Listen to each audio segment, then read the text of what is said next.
Welcome to Warsaw. I am in this square where Nicolas Nicolas Copernicus is. This city is beautiful, super underrated. Almost everything except for two buildings was totally demolished in this city because of the World War. Thanks to the Nazis and the Soviets, this place have been, unfortunately, bam, bam, boom, bam. But the Polish people were amazing and they built it from ground up, and this city rised up like a phoenix. And it is the city you see today, and it's gorgeous, and they built everything just the way it was before. So we're gonna go to the old city, and I'm going to show you some amazing sites that's still here, and they're very historical, and pretty and cute. Yeah, so let's go.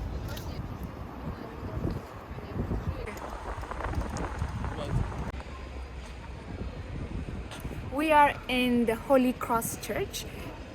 This one that you see right here, Frederick Chopin's heart is in there, so we're gonna go inside and see the placa, not the heart, but oh, and this is where he, how do you say, I learned how to play the organ.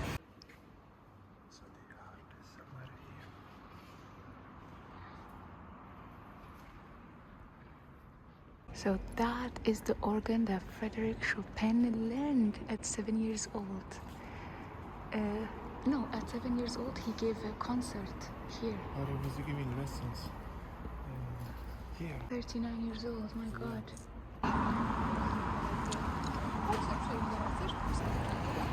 This is the first University of Warsaw, made by the Russians. It is very beautiful. 200 years they give all types of subjects here, from law to agriculture. No, not agriculture, right?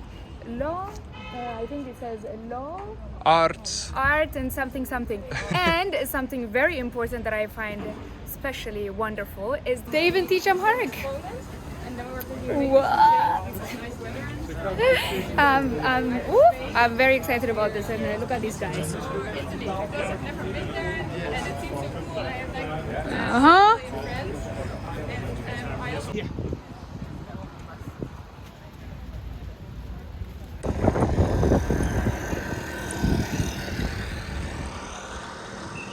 A very, very important spot.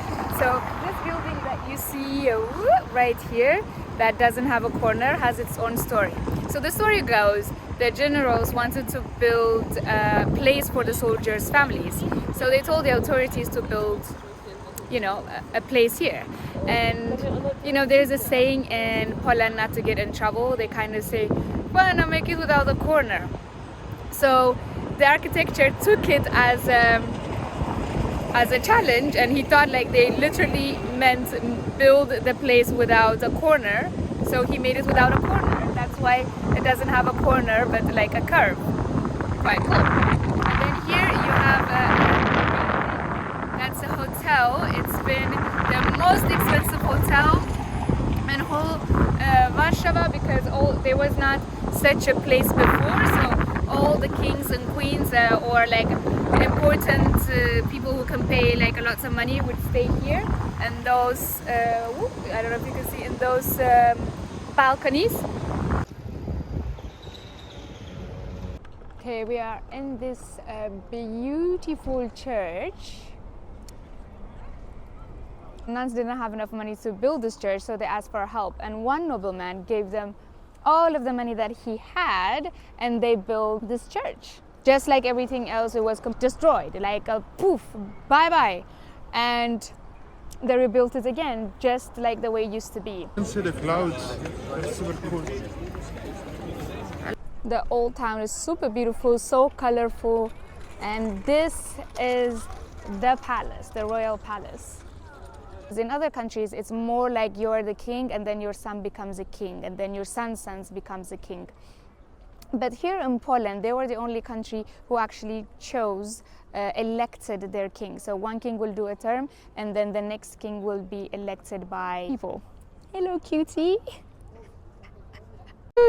They had a baby over there. I had to say hello to, and I had to stop. Okay, so yeah, they have to elect very modern for that time for doing this. And the king money and the wealth and all of the like the buildings and the castles and everything you see, it does not belong to the king but to the people. So whenever he finishes his term, he leaves. None of this is his or his sons or his children or whatever, like the way it is now. When a president leaves, another president go into that house. So it's the same way. The king wants you know, a prettier castle, a prettier or a better or whatever apartment. He will have to do it with his own money. Even when they want to renovate whatever is in this palace, they'll have to do it with their own money just to make it homey. So we're going to go walk by there. Not going up, I'm just gonna go to the other side so you can see. So before the king will come out, like there's the palace, there's always the palace and then the church. So the king will come out from the palace, walk through this street, and that is the cathedral.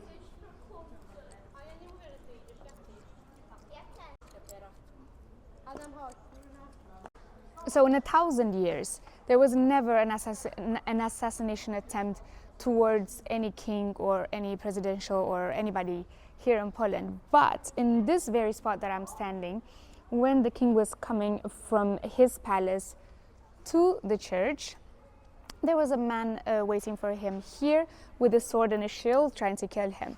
But the king never walks alone. He was with his son and another guard, so the son becomes the shield and saved his father. And since then, they changed. King never walked again by himself down here. They built this, so the king can go straight from his palace apartments to the cathedral. It's right there. After the city was completely destroyed by the war, it took them 8 years to rebuild the city, 11 years to build this church, and 40 years to rebuild the palace. Okay, so you see behind me, you can see the river and you can see all this beautiful panoramic view. Let me just go up here like this. Ooh, this is so nice. So I'm going to tell you a story, how the name Warszawa came about. So right there, on the other side used to live a fisherman, and all of this land used to be owned by this nobleman. So this nobleman one day took a walk around this place and he got lost. And he ended up in the river and he wanted a place to sleep. So he was wandering around and he found the fisherman's house, and he went to the fisherman's house and asked if he can stay there. So the fisherman and his wife actually took him in, gave him some food, a place to sleep, and of course enjoy the familiar environment there was in this humble home. The next day, when the nobleman left their home, he was so touched by their hospitality and their kindness. He did not want their kindness and hospitality to be forgotten, because he said, "You didn't know me, but you offered me a place to stay. You gave me food, and you gave me this beautiful familiar environment. So I want this kindness to be rewarded and to be known by all." And he called this place by their name, and their name was Warszawa. So it's Mr. and Mrs. Warszawa. So yeah, and that's how, like, the capital city of Poland is called Warszawa. So every kindness and every good work and everything that's positive is very much so rewarded in this country.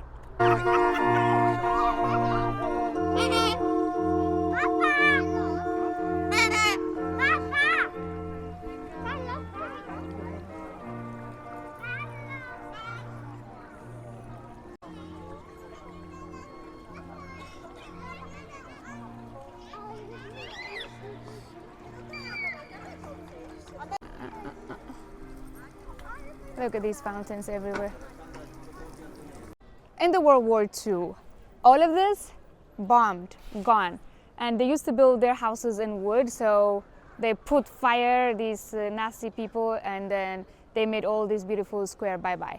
But these three buildings that you see behind me, these pretty ones, they were not completely burned from the outside, because they were made out of stone and you know, stone and rocks and stuff. But the inside was made out of wood, so that went completely bye-bye. And since I'm already here, there's music over there, and I didn't want to speak, but now it looks like now it's stopped. No, it's starting again. There's the Little Mermaid right there. So the Little Mermaid's story is, lots of people know the Little Mermaid in Copenhagen, but there's actually two Little Mermaids. This one and the other one. And the story is they're sisters. So the story of this mermaid in particular is, so all of these fishermen, they would hear this beautiful singing coming from the river. So one day, some guy, not a nice one, go to the river and capture her and put her like in a cage, so he can, you know, put her like a circus show or something and make her sing to make the man work harder or something. But this mermaid was depressed, so she wasn't singing at all. So one guy saw this and he made her escape from the cage and put her back in the river. And then she promised that she would protect Warsaw from any harm when she went back to the river, because of the kindness this man showed her. And that's why she have a scudo in the hand. Like a scudo is, how do you say a shield? So she have a shield, and yes, she have a shield and a sword to represent that, because, you know, she promised to protect the city. And of course, since she was already in the water, she starts singing again. Since I am on the wall where the soldiers would stay, if someone tried to come from that side and try to enter the city with bad intentions, this is from where they would protect the city. Like pew pew, or I don't know how arrows go, like bam, and you know, you're dead. But since I am here where the soldiers protect the city, the word of the day is protect. Protect is metabik. Metabik is protect.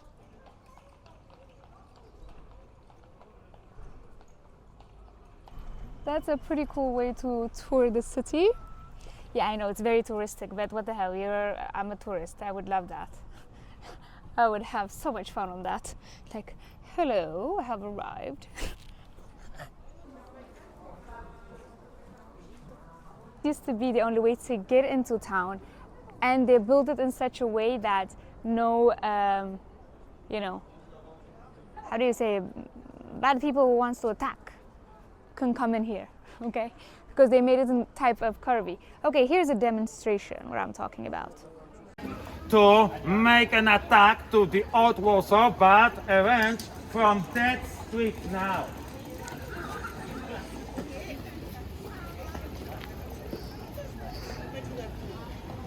Yes, we can take some victims after my attack, so please look. That shirt just covers any part of my body, especially that arm with sword and neck. I'm attacking. Avant,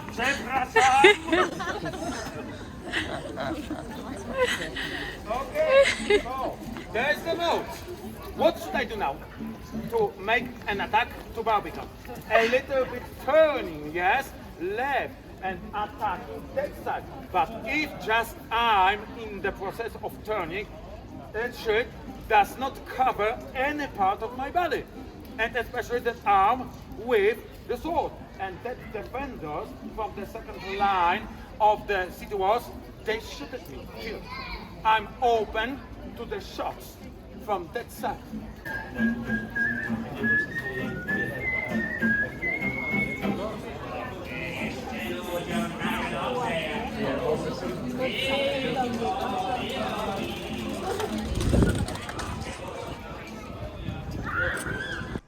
This little boy statue here is to represent those kids who went to war with such a young age. Because when the Nazis came here, Poland was not ready for a war. I mean, who's ready for a war?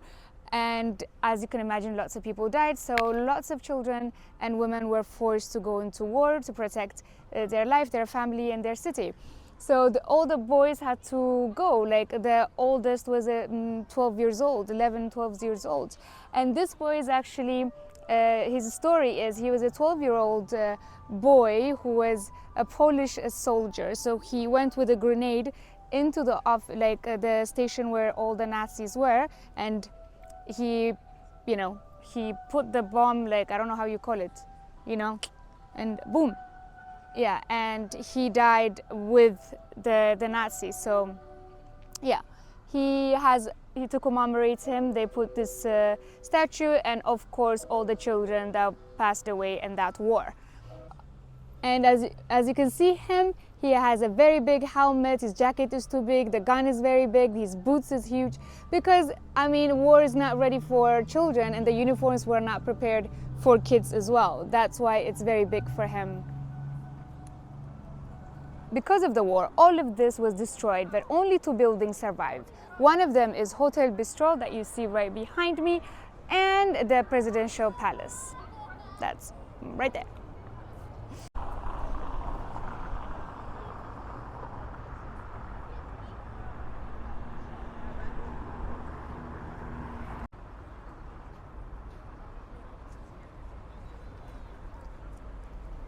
Nicolaus Copernicus was a mathematician and astronomer. He was born in Tarun, and he is the one who made a model of the universe, Earth circling the sun instead of the other way around. I hope you enjoyed this video and learned something new today. Like, share, comment, and subscribe to my YouTube channel. And don't forget to hit that ring button so you can get notification whenever I post a new video. And until I see you in the next video, bye bye!